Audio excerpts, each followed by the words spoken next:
Hey friends, welcome to the Raising Boys and Girls podcast. I'm Sissy Goff. And I'm David Thomas. And I'm Melissa Trevathan. And we're so glad you've joined us for this conversation.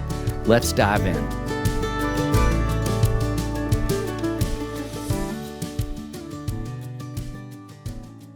Brandon Heath is a Nashville native who released his major label debut in 2006. He has 6 studio albums, a Christmas record, and 6 #1 singles.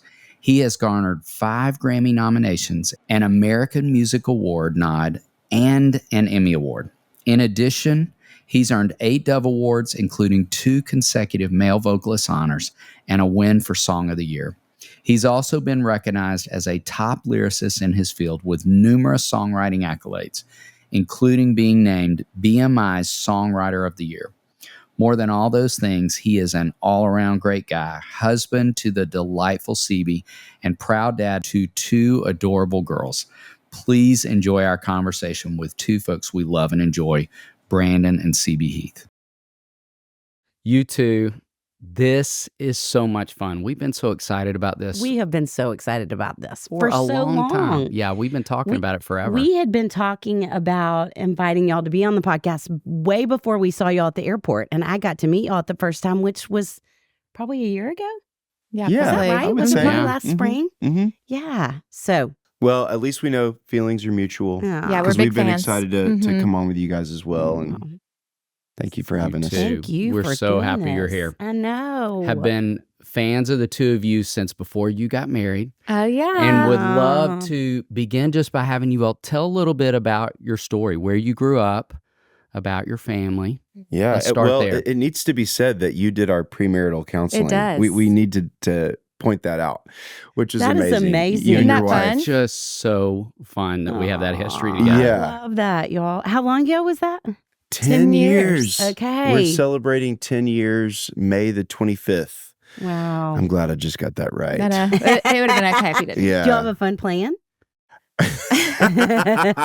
We have, well, you want to answer We that? have postponed our 10-year anniversary. We just built a screened-in porch, so that's kind of Oh, our That's your anniversary. That's anniversary what we And gift just for- sit out there and enjoy Yeah, each other on we the will. porch. Yeah. I've So- got a little something planned, but you know. CB, is that news to you? Yeah, I don't like surprises, so we'll see. She doesn't. But that's the thing. It has to be at least a little something. You can't get to your 10-year anniversary That's true. and not. We are doing a little weekend. Like the classic when you're married to an artist, like we just tag on everything. So Brandon has a Yes. show up in the Northeast. We're like, oh, well, we'll just go to this hotel Yeah. for a couple nights. So we're doing that. That's Yeah, smart. it'll be cool. Yeah.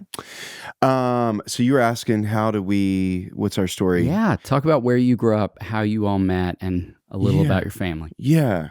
You start. Okay, I'm from Owensboro, Kentucky, which is just 2 hours north of Nashville. I went to Western Kentucky University, which is only an hour north. And then Nashville was the big city for me. So I moved to Nashville after college. And then I worked as a business manager in the music industry. Did you? And that's how I met Brandon. wow. And I am a planner. We broke the rules. Broke They the weren't rules. supposed to date clients, but Yeah. you know, Whoa. some So- rules are meant to be broken. Yes, yes. I pulled in a friend in my Bible study. Her name's Heather Morgan. She's a country songwriter. And I said, hey, you should write with this guy, Brandon Heath, that's a client.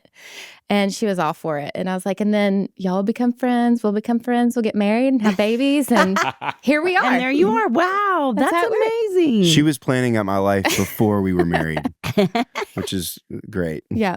So that's kind of the just overall of us. And so I still do Brandon's books part-time. And then I'm stay-at-home mom to 2 little girls, Palmer and Elliston, that are Yeah. how old? 6 and 5. 6 and 5. Yeah, they're 16 months Such apart. fun So ages. Wow. yeah. Yeah, Okay. they're special. Mm-hmm.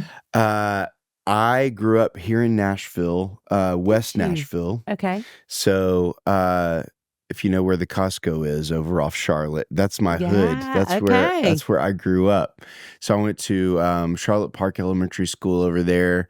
My mom is from Waverly, Tennessee, just Mhm. outside of Nashville. My dad's from here.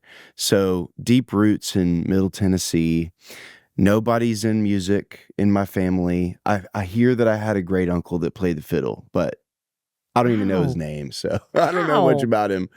But my mom and dad, my mom was a hairdresser, dad was a police officer. They both loved music. We had a lot of music growing up. So that's kind of where I got it. I got the bug. But just being here in Nashville, you know, I knew that it was Music City, but I didn't know anybody in the music business until I got into high school, and I had a couple of friends whose parents were in the music business. And it just seemed kind of it's like politics, you know, if you grow up in the DC area, you're like, yeah, I could be a senator. Why not? You know? And that's kind of how it is in Nashville. You just see that, Mm.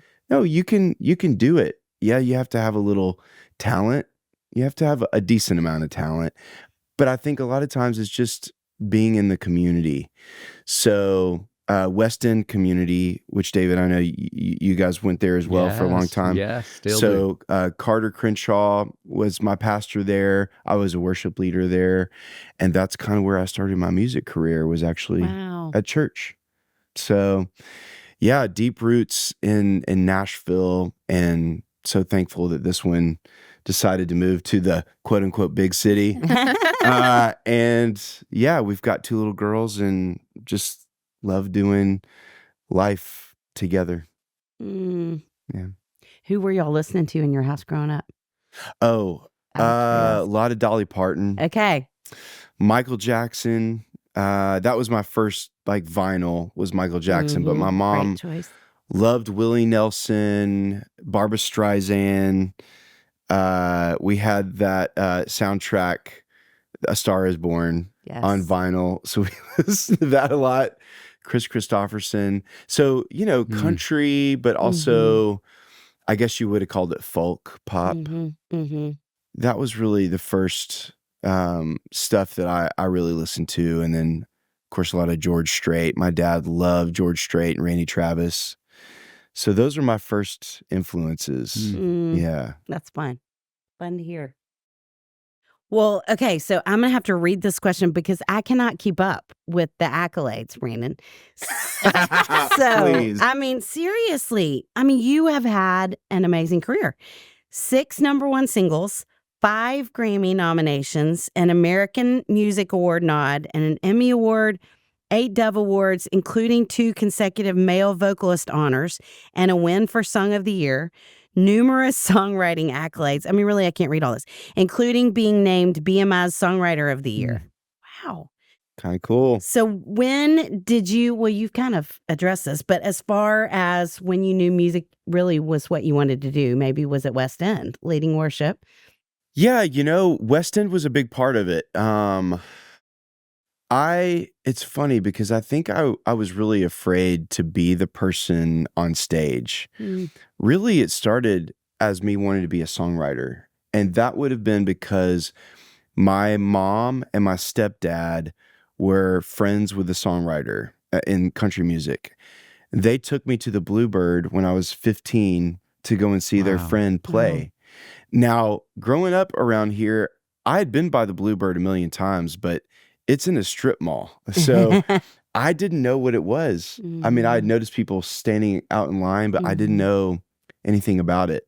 So I think it was that night when I really, when A Star Is Born. Sorry, I had to go back to that one. It was that night I was sitting in the pew section of the Bluebird. We were watching this woman, her name was, I have to remember, Bonita Hill. She's written a bunch of Garth Brooks songs. I know that name, yeah. So my parents knew her as Bonnie, and so we were there to see Bonnie, but I remember it was Skip Ewing, who's an amazing songwriter. That was the night that I just decided, this is what I want to do. I want to be a part of this club, you know? Because it seemed like all these songwriters, they loved to go on vacation together, and they knew each other's families. They were friends. And I thought, well, that's what I want to do. I want to be friends with these kind of people, and I want to write country music. That's what I thought I wanted to do. And then leading at West End, there was a producer who I was in men's group with who became my producer. And then, so like, if you listen to my early stuff, like I have a song called I'm Not Who I Was, that's very country. but it has like a pop beat to it. That's because of my producer, Dan. And that was when I made the decision, okay, I'm going to go into Christian music because I've got this producer that wants to work with me. My faith is really important to me, but I write a little bit more on the storyteller, country kind of side. But what it did was it kind of carved out a really cool little niche for me in this market. And so that's kind of what I've been able to, the wave that I've been able to ride for a while now. Well, we are all really grateful your parents took you to the Bluebird that Yes, night. All that's so really, cute. really Me too. grateful. Thank you. Yeah. Me And too. would love to ask you both, thinking about that passion for songwriting, do you each have a favorite of Brandon's songs?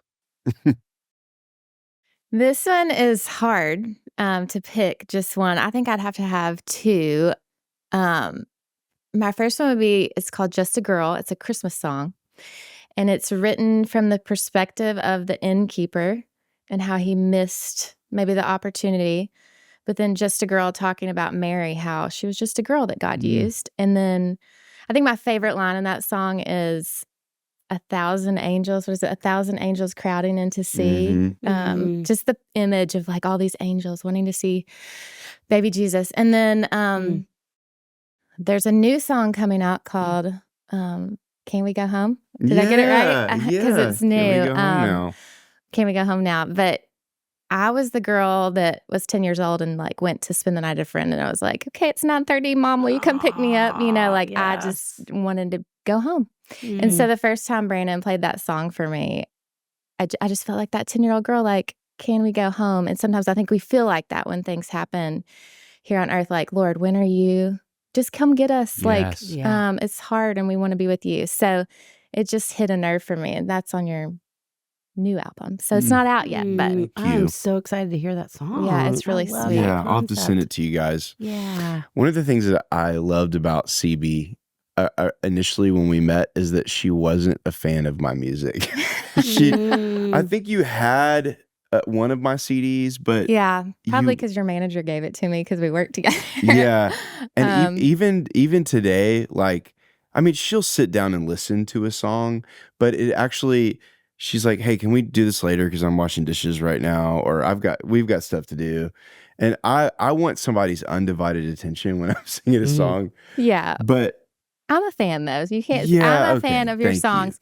Thank you. And I have just learned it's a sacred little space when an artist is revealing their art that they've made that day. And so if my kids are like, Mom, and I'm washing dishes and he wants to play a song for you, I'm like, now is not the time, because I'm going to be like, can you turn that off? Or But I do love your song. Thank you. I think my favorite song is the one I was talking about earlier. It's I'm Not Who I Was. I wrote that song when I was working at Starbucks over downtown Nashville. And I was living with some guys over in East. And I'd been thinking about somebody, I won't say who, but I was thinking about somebody that I hadn't seen in a long time that actually had an impact on me as a kid. And there were some negative things, and not all negative things. There were some good things too.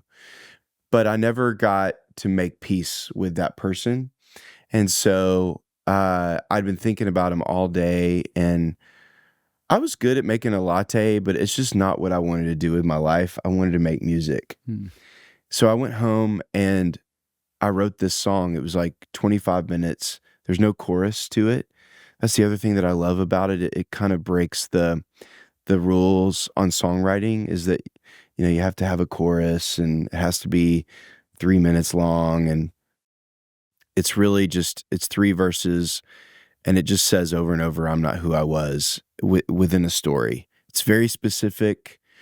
And it has a really cool story. The person that I wrote it about later found out it was about them because I told somebody that they knew that it was okay to tell them. They came to a show, and really some deep reconciliation happened through that song. And it was before I had a record deal, publishing deal. And I don't know that I can ever write a song like that again, because There's always like, well, is the record label going to like it? Right. Will they play it on radio?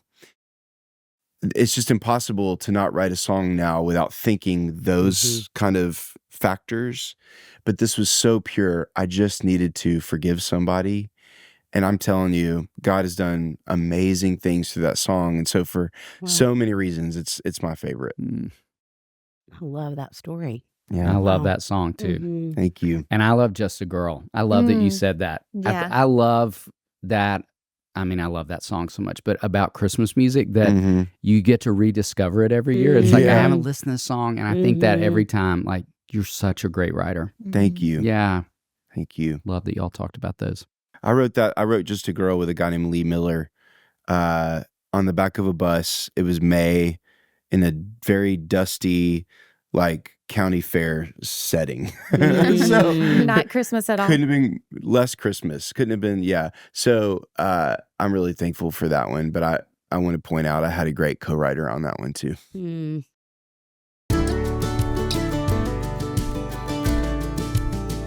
Okay, we need to have a talk. Uh-oh. This sounds serious. It is. Patches told me that she is considering a protest. She did. What is she wanting to protest? The rap rockets that keep flying across your house every time your nephews visit.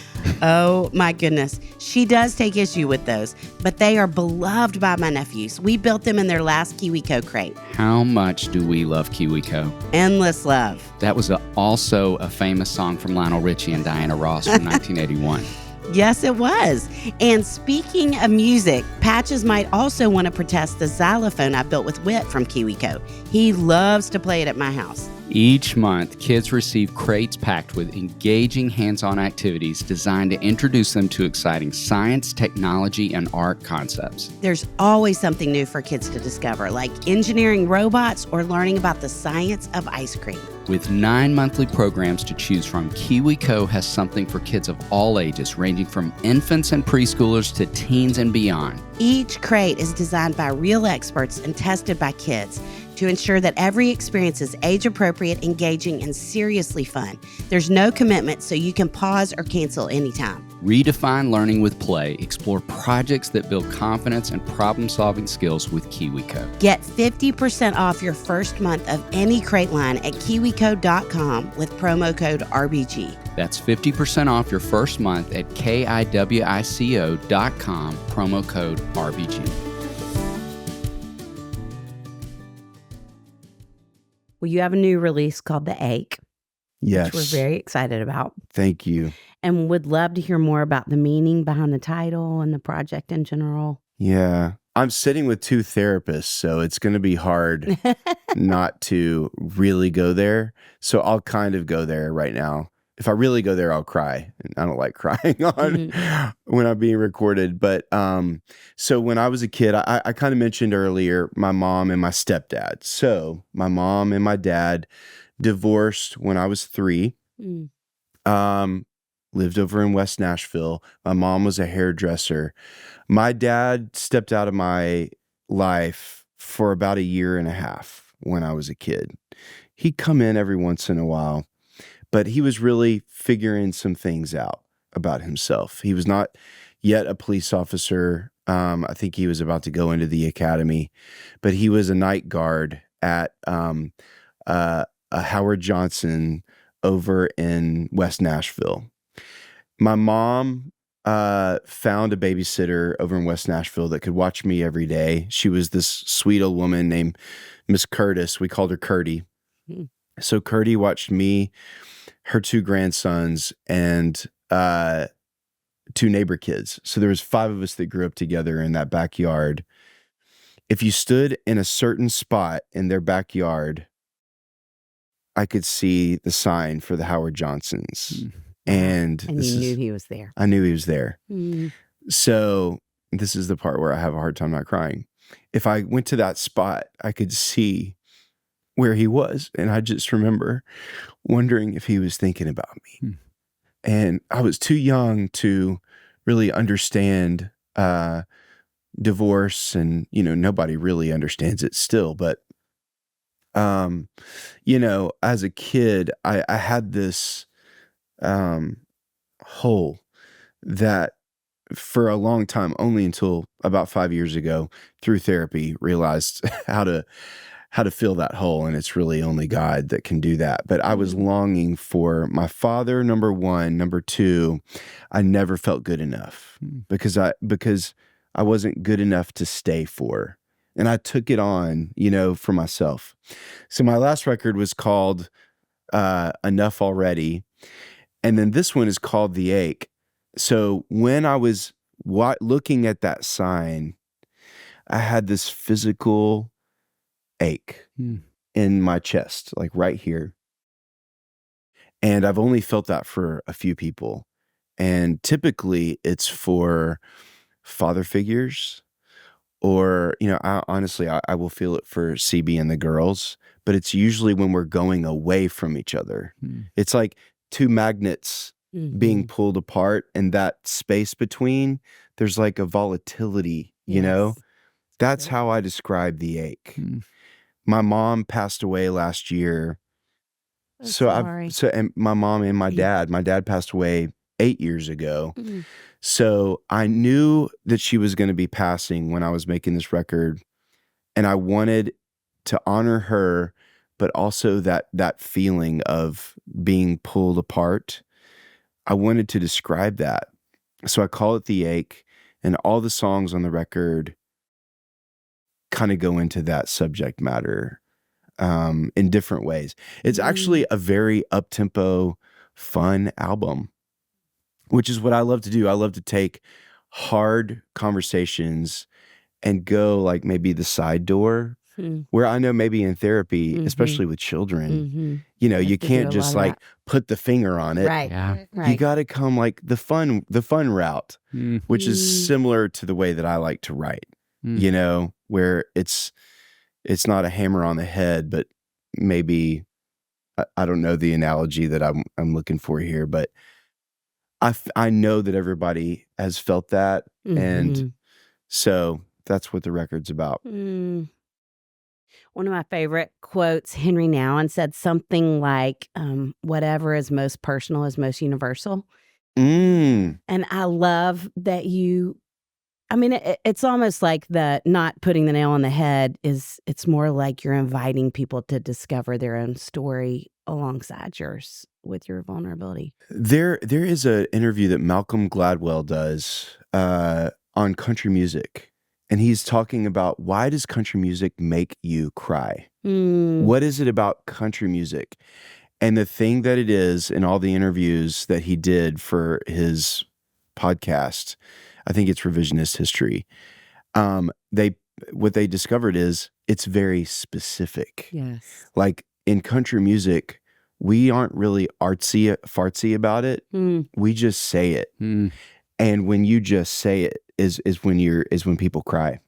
Yes. So we get very specific, and the more specific and detailed you get, the more you tap into people's emotions, I think, Reminder, yeah. So we also got to be careful with that, because you can, I think music is this amazing medicine, but you can, I don't know, you got to get the right prescription to the right people, I think, Yes. Great way of saying it. Yeah. Hearing you tell that story, and thank you for telling that part of your story, just makes me so excited for folks to get hold of this new project. So thanks for telling us that. Yeah. Really excited. And would love to, even building on that, ask the two of you, just what have you learned over the years about balancing work, being on the road, and family?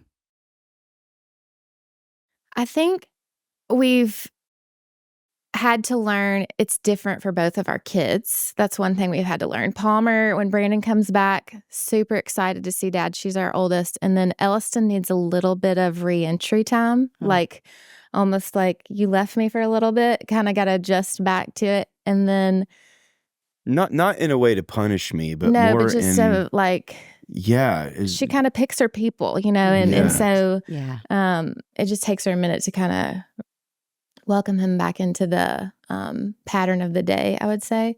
I think something that's funny when I talk to other wives of husbands who travel a lot, it's like if they are gone for like 10 days and they come back and try to discipline the way we were doing it 2 weeks ago. I'm like, no, I've listened to a podcast and we're doing it this way now, So you're doing it wrong, So it's just like when they're not consistently there every day, it's like, oh, wait, we don't do it that way anymore. So it's kind of funny to watch them reintrude. But it's also been really fun for them to see the things that Brandon gets to do. And it's no big deal to them. Like if we go to a show, like 2 songs in, they're like, okay, when's this going to be over? I've heard this song before, So it's a little bit humbling probably for Brandon, but it definitely takes work to figure out the balance. It took us a while in the beginning, but I feel like we've kind of gotten our stride. And last year, when Brandon's mom had passed, we actually were supposed to go to a Young Life camp for the whole month of July. Brandon was going to do music for the Young Life camp. And then she passed away the day before we were supposed to leave. But he had the whole month of July off. And I was like, just take the whole month. Like you don't have anything planned. And it was such a gift. And so we're going to try to keep that just in the summers of just being with the girls. She made me take it off because I was like, well, we can plan the funeral and then still go. And she was like, no, I think it would be really good for you. And she was so right. She was really right. And we did find that if we just don't have like a bunch of camps that the girls are going to, it's just like when can you just be at home and kind of be bored? You know what I mean? So we go to a little pool here in Nashville, a little community pool, and so it's, I don't know, July is kind of wonderful in our world. Yeah. So what would you add to that I made a big mistake in 18. We had Palmer in 17, late 17. And I think there's genetically a thing in guys that when a kid arrives, it's just like provide. All of a sudden, provide comes to the top for some reason. And while I think it's a really important thing, it's like, I think it's how God made us. It can unfortunately trump other important things. So I took a tour in 18 that just morphed into 130 shows. Wow. So the first year of Palmer's life, I was not there. And I got pregnant when she was 7 months old. So Wow. I was like, you're going to have to come home. So. Yeah, you said that. So poor Siebe, I mean, she's amazing. I don't need to say poor Siebe. You're amazing. You're Wonder we learned Woman. Something in that first year. I made a mistake. Balance. I just made a mistake. And, I think I know that I meant well, but I learned that there are other things that a dad needs to do other than just provide. He needs to be present, I think, most importantly, which is a challenge when you're a touring musician. The other thing is that I feel like I just needed to be the helper, which, is a hard one for me. I don't do well. I have ADD, so, I don't do well with multitasking. So, so I took off 19, half of 19, and then we all took off 20. Right.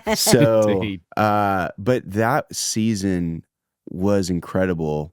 When I was telling you earlier, I went to therapy. That's when I went to therapy. It was in 19. There were just some things that I needed to kind of deal with, but also I needed to figure out how to be a husband and to be a dad. And I will say I love being a dad, and Siebe can correct me if I'm wrong, but I feel like I'm a really good dad. Oh, you're great. I think one of the things that I've learned is that it's actually a strength to apologize. Yes. Where I grew up, my dad would have seen that as a weakness and rarely apologized. I don't think we need to over apologize, because then I think that can be a problem. But I think when we know when we're wrong, we can say, I'm sorry, I could have done that a little bit better. So I feel like my girls are seeing their dad do that, and they know that they're loved. And I also know that I'm going to mess up, and I do mess up all the time. And they're gonna need to come see you guys because of that.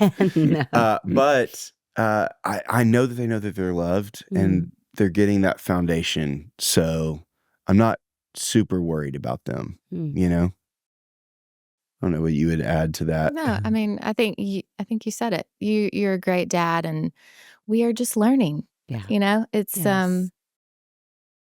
we haven't arrived and won't until we get to the other Yes. side. So it's Yeah. that's something I've had to learn.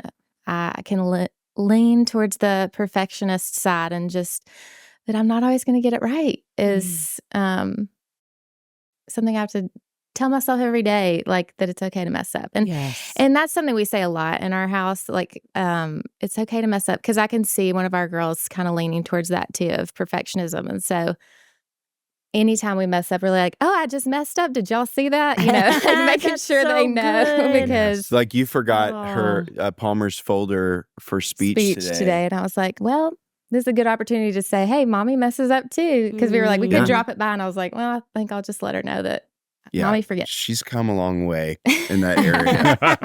Yeah. Yeah. Are y'all Enneagram people? Oh, yeah. Oh, yes. Yes. And I'll just say, for the worry-free parent, thank you for chapter 9. Is that it? Maybe so. That was like specifically for one. I am a 2 with a really strong 1 wing. Okay. Sometimes I was almost think wondering. I'm more of a 1, but yeah, so I can lean towards the perfectionist. So your book was very helpful for me. What so was it you kind. said that you gleaned from it? You need to be the calmest person in the room. Yeah, that was like the kind of stopped me in my tracks when we were reading that. It was like, your job is to be the calmest person in the room. And I was like, okay, that's a good reminder, because it's easy to, especially like by the end of the day when you're solo parenting for a whole weekend, it's like, whew, sure. get in bed. You know? Yeah. But that was helpful for me. So thank you for that. Somehow I have a feeling you would still say that kindly, though. Get in I bed. don't know. Nah. Some days. Well, then it's just to avoid dad having to say it, because I'm not real kind about it. So I have to work on that area too. Well, what a gift for your girls to hear you say you've messed up and apologize, Yeah. though. I mean, I feel like that's never been as important as it is today. So I'm so grateful on their behalf. And speaking of them, being the proud parents of 2 amazing little girls, what would y'all say are some of the unique joys and challenges of raising girls? I think, 1, it's so fun to kind of be a kid again, you know, like see things through their eyes of like, let's just play and be slow about things. That's been a really good joy for me, because I can be really hurried and not. So slowing down You has got a been lot of helped me. ones, Siebe. Yeah, I know. You're in good company with the 2 Yes. of us.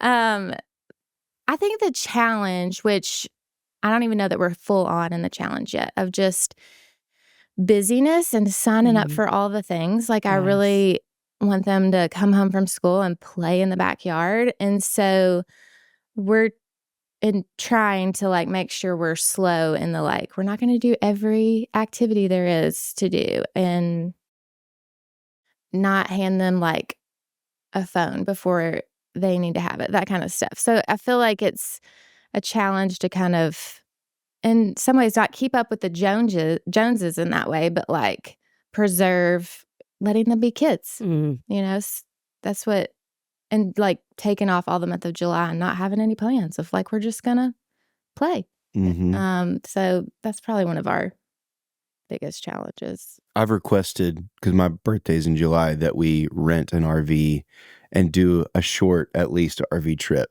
So I've just put that out there. I'm hoping that we can Just do a that. reminder. I want to be Clark Griswold, you know? I want to try it out, see if it fits. I love being a girl dad. You know, David, I have so much respect for you, because I know that you work with a lot of boys, and there's something about being having a son that makes me so nervous. I think it's because of my history with my dad that I would want to do it better. And I probably would be unfair with myself, like the weight that I would put on myself, But we only have girls at this point, and I feel like I was made to be a girl dad. I just feel like it fits me like a glove. And I want to say, like, I'm a cuddler. I'm a like high, physical touch person, and they just want to cuddle all the time. And I feel like they are God's gift in that regard. They just constantly want to cuddle. And I'm like, thank you. I've also learned that not to go and like, hey, daddy needs a hug. So I don't ever say that because I don't want to put that on them. But when they will give it to me, I will take it. I don't ever turn it down. And fall asleep. Always falls asleep when he's what cuddling. happens? Is it serotonin? What is it? I feel like all is so right with the world that I just fall asleep whenever I cuddle with them. I cannot stay awake. So that, and when I hurt my ankle like a couple weeks ago, it was bad. When I got home from the emergency room, my daughters, they had like a pillow and they'd colored me pictures. And they were like, I was like, yes, I love girls. Pampered by the girls. I love girls. So we're not to the teenage phase yet. I know that's a whole new chapter.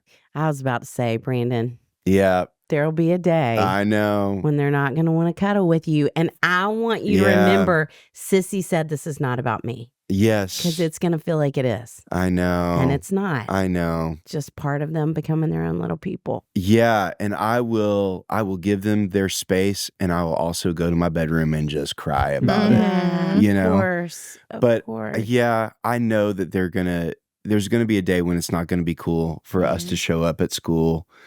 It's not going to be cool for us to like drop them off at the mall or whatever. Yeah.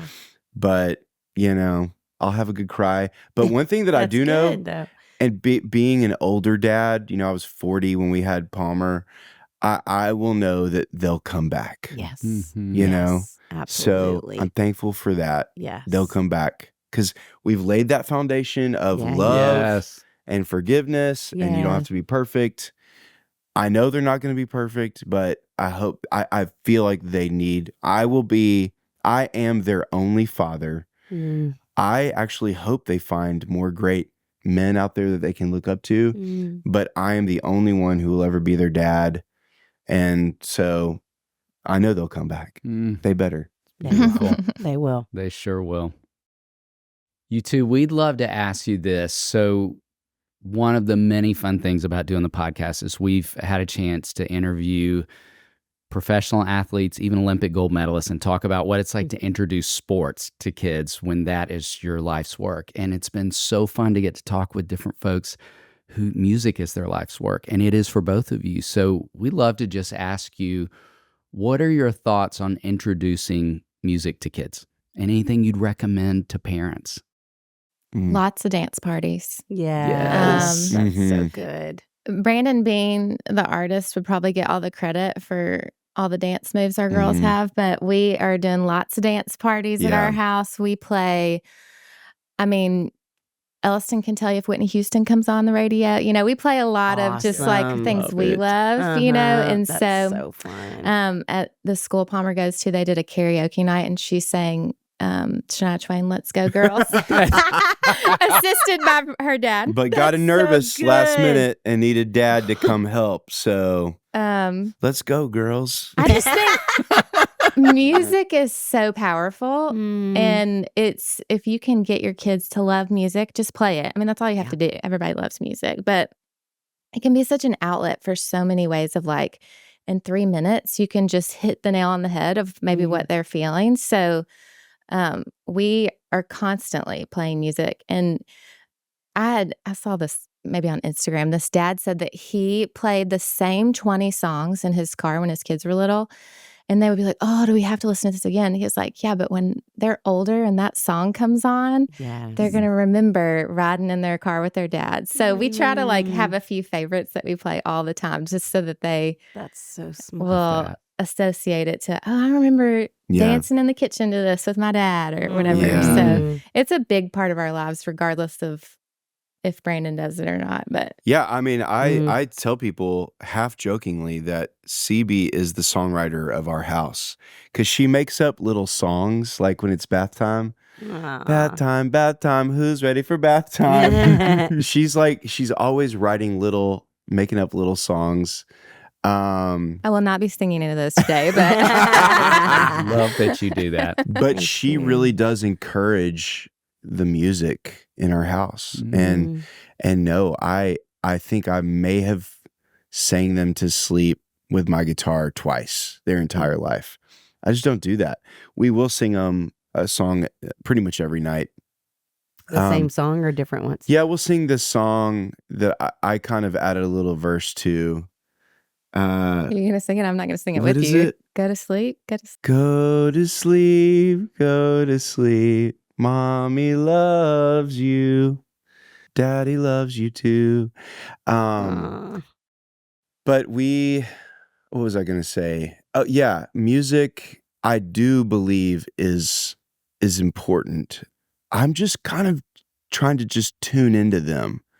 Just seeing what their interests are. Because if sports were their interest, then I would want to put wind in their sails, because I think physical activity and team sports are actually really great life lessons. One of the things that I think Siebe and I are protective of is that we don't want to get so in deep with another activity that we are splitting our family up, and I know that's a constant battle with a lot of families that we know. So, they're still pretty young. So we'll see when we get older. But what I don't want to do is lose our Saturdays or whole weekends. Or whole weekends. That one of you's out of town. Yeah. And that's tough. I could see why, like, if a kid shows this incredible talent in soccer, like, I can see why you love them, so you want to get behind them. But I kind of hope that they're not great in soccer or whatever. I want them creativity, which I know can come in so many different forms other than in music, but I think creativity is such a healing quality. There's an outlet to it that I feel is God-given. I know that when I sit down to write a song, it literally, there's not really a better feeling, other than cuddles that I love than writing a song. It feels like I have joined in this process that God is the master of. You know what I mean? So I want them to know that. And I want them to be creative in whatever they do, because I feel like it's really important. I love that. Me too. Excited to see where they go with all of these things. Okay, I have a sidebar question. Yeah. Okay. How did you get your name? Oh, What does your name mean? It's so pretty. I've Thank never you. known anyone named Siebe in my whole life. It's my great grandmother's maiden name. So her name was Evelyn Siebe, and she was my mom's favorite. So it's German. How do you spell it?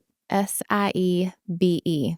It's always been, the kid, they couldn't say my name in school. I was always just raising my hand. That's me. It looks really hard, but it's just like the letter C and the letter B.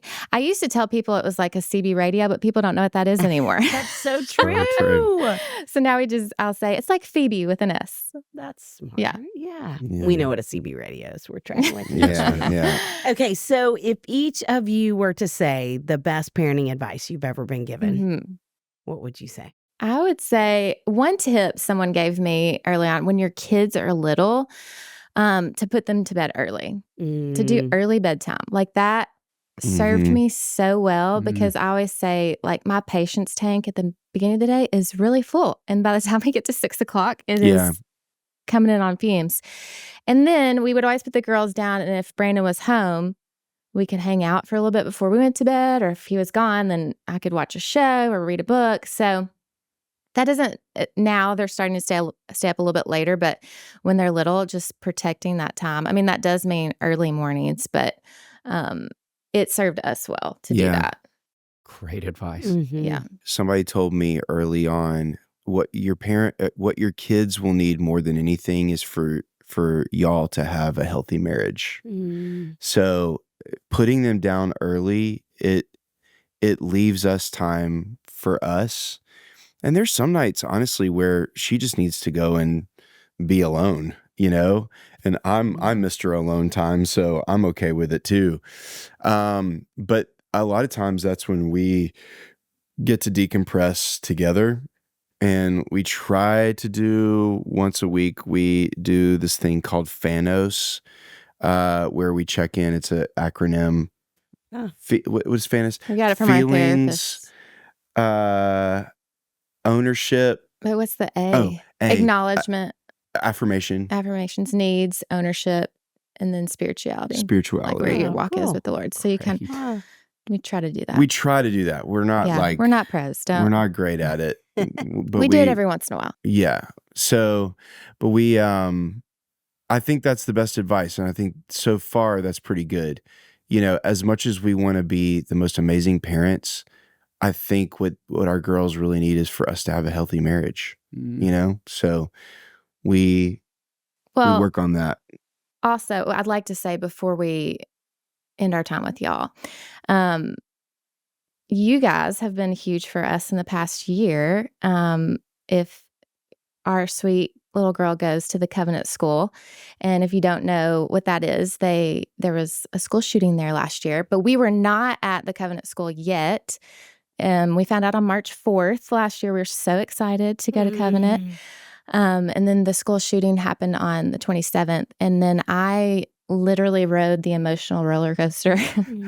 Of course. And I was like, is it because we're going to kindergarten? Is it because of this? Da-da-da. And we came to see you, David. And I'm just so thankful that you kind of spoke some truth into that. And I have just recently really been noticing, like, if we had given in to the anxiety, worry, fear of it all, like we could have missed it, like it's been incredible. Such a sweet thing for us. And then I've been doing Worry-Free Parent with Covenant Moms. And then we're here. It's just a really like full circle moment for us that you guys have like helped be on our team as we do this. So if anybody's listening and you need extra help, like reach out, because there's people that will. And I'm so thankful for both of y'all and what you have done for this community. And just, I've learned a lot in not giving in to the fears, because that's when we can really miss out on beautiful, beautiful things. And I could have missed out on stuff for my girls too. It's such a good reminder. Trying to shelter them. So thank y'all for that. Good So wisdom from y'all. Good that. parenting advice from y'all all around. Well, we're honored to get to be on your team. Thank you. We are. You guys, this has been as Oh, rich and good as we anticipated, and then some. I was thinking back to of all the amazing things you all have shared, and it's been incredible. When you were talking a few minutes ago about tuning into them, I was thinking, my goodness, the two of you do that in extraordinary ways. I mean, I sense it. I have sensed it with you all for a long time, but just to hear you talk about your girls in the different ways you do, like there's so much intentionality in who you are as people and as parents. And I love that you were willing to come and share your voices with folks. And we like to end with something fun and food related. So we got a two-part question. Food, so. Okay, good. All right, two-part question, queso or guac, and what's your favorite taco? Oh, guac for me.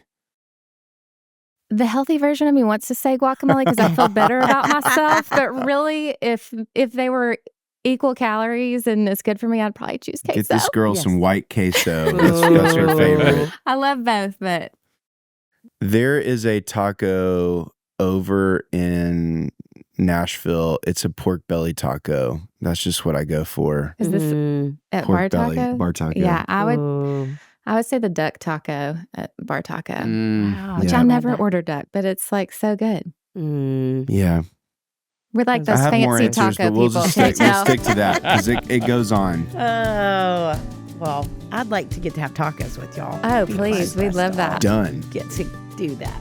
Y'all, thank you. Thank you for your Thanks wisdom. for having us. Your intentionality. I'm with So you. grateful. There's so much you're bringing to those girls that is such a gift.